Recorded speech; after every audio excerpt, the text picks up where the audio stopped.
What's up, guys? Dan here for BladeReviews.com, back again with another knife review. This time around, we're going to be taking a look at the Spyderco Techno, designed by Marcin Schliess out of Poland and manufactured under the authority of Spyderco in Taichung, Taiwan. This is an interesting little folder with an overall length of 6 inches. It's got a 2.55 inch long blade and it weighs 3.6 ounces. As usual, I've got a couple size comparisons for you. Here's the Techno next to a Spyderco Dragonfly 2, a Sage 1, and a Paramilitary 2. So keeping it all in the family this time. Hopefully it gives you some appreciation for the size of this knife. It is not a big knife, but it is a very sturdy one. Definitely a little nugget of a blade here. And speaking of blades, let's take a closer look at it. What we've got is kind of a typical modified drop point, typical for Spyderco at least. This one's almost sort of a sheep's foot blade. That said, you do have a good tip here. It can get some penetrating cuts done. You do have a good amount of belly. And another kind of interesting detail with this one is it's got something of an eyebrow going on here. A little bit different from your typical Spydies. A little more personality than usual. I kind of like it. Now it's been given a full flat grind, came with a nice edge, stone-washed blade, and a thick piece of steel. What you're looking at is a 4.5 millimeter thick piece of CTS XHP that is made by Carpenter Steel, made in America. It is considered a super steel, and this is the first Spyderco production knife to actually feature it. They've run it on a few sprint runs, but this is the first full-on production knife to feature the steel. Now Spyderco calls this a stainless D2, and I've had a short but interesting experience with the steel so far. It's a powdered steel, so it's got a very tight grain structure, and of course, like the first thing I did when I took this out of the box was just start cutting with it. And my initial thoughts, I started out with some paper and I wasn't super impressed with how it cut through paper. It does get pretty thick pretty fast, although it is rather thin here. It thins out nicely, but it gets thick pretty fast, so not the most amazing paper slicer, but I quickly graduated on to harder stuff, cardboard, some really nasty rope, and then I even took it out in my backyard and started whittling and carving up some 2x2s with it. So that was fun. Really gave me an appreciation for the steel. It held up phenomenally. I mean, it really held a very nice edge. I did end up touching it up more just to kind of see what it was like to touch the steel up than anything, and it sharpened surprisingly easily. So very impressed with the steel. Initial thoughts are very positive, and I like the blade. It's a nice little blade. Let's move on to the handle here, which is full titanium, no liners, got a partial backspacer, nice minimalist construction, just 2 screws here. Of course, you've got your pivot, and you've got a nice tumbled titanium here. Very nice. I like that little stone washed effect. Helps hide scratches. Has a unique texture to it. Nice and smooth. Definitely different from the blasted texture of, say, a Chris Reeve Sebenza. So, happen to like it. It's all been chamfered. Beautifully done. Beautifully done. I don't know if you can see how well everything lines up here, but it is flawless. Of course, you've got a backspacer, a partial backspacer made of blue G10. Now, I like blue, but I'm just not sure if I would put so much color in this knife. I might prefer to see titanium or carbon fiber, but feel free to disagree with me on that one. It is slowly growing on me, and it has been really well done. Butts up very nicely with the titanium scales here. Just a wonderful handle. Excellent, excellent fit and finish. Let's talk about the ergonomics. For many people, this will be justified as an EDC knife. At least that's how I did it.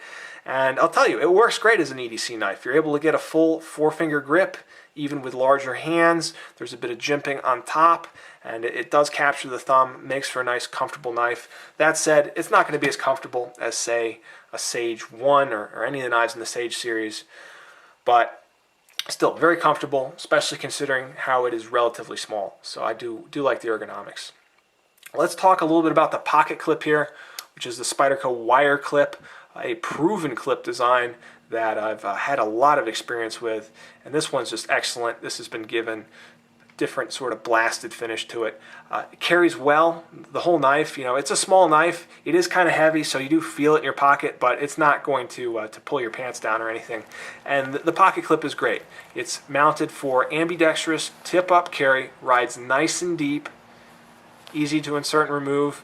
Everything I love about the wire clip is right here, because you've got the wire clip, so I like it a lot. Very discreet carry tool. Let's talk a little bit about the deployment here. Of course, being a Spyderco, you've got the spider hole, which is easily accessible on the right side.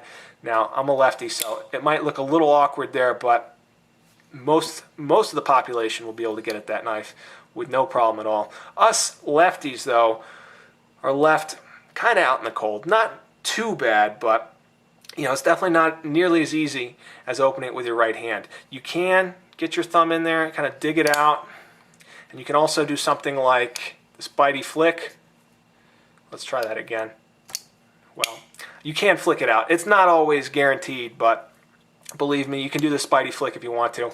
And of course, and this might be a shocker for some, but kind of funny, but you can always just use two hands too. So there you go. Will I unequivocally recommend this for lefties?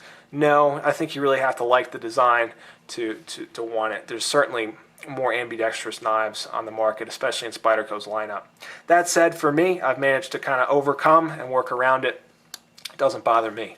Let's talk a little bit about the lockup, and what we've got here is a nice early engagement. We've got a frame lock, or Spyderco calls it a Reeve integral lock here, and that's nice to see that they're paying homage to Chris Reeve by calling it a Reeve integral lock. Especially interesting in this age where there's a lot of counterfeiting going on, a lot of theft of intellectual property.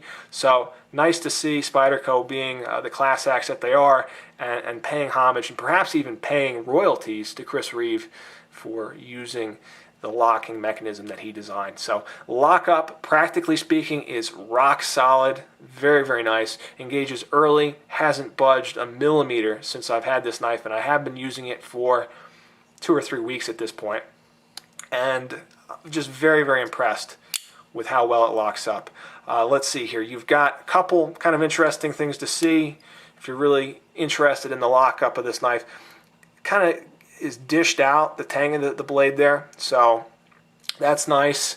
I think it's going to go the distance. And you've also got a rotating sleeve here on your stop pin, so when the tang of the blade makes contact with the stop pin, it's not going to deform the one area of the stop pin and introduce lock, rock, and blade play into the knife. Instead, it's going to wear much more evenly, and you're going to have a much longer lasting lock. And I don't know if I mentioned it before, but there's absolutely no blade play at all on this knife, so very impressive. All right, that pretty much takes us through the knife. Time for some final thoughts, and we'll put this one in the books.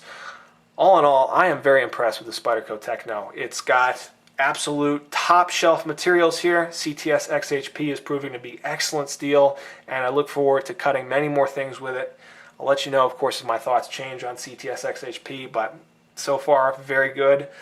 Also, titanium handles here. That's all the rage these days, so great to see. It's just a very stout, very sturdy knife, beautifully executed, amazing fit and finish. Totally rock solid lockup. Nice and smooth. I love the knife. I think it's a great little design. But that said, it's not going to be for everybody. It retails for around $190 is where I'm seeing it. It's a lot of money for a little knife like this, and I can totally respect the fact that a lot of people are just going to simply be unwilling to pay that kind of cash for a little knife like this.